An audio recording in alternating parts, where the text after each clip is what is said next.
Okay, this is the CK75 wall-mounted UV light with remote control and with motion sensor.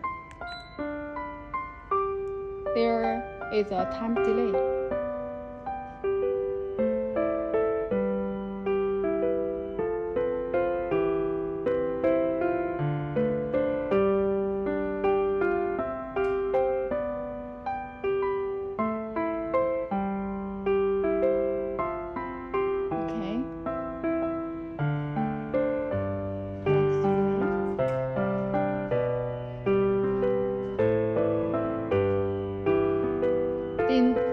After it detects no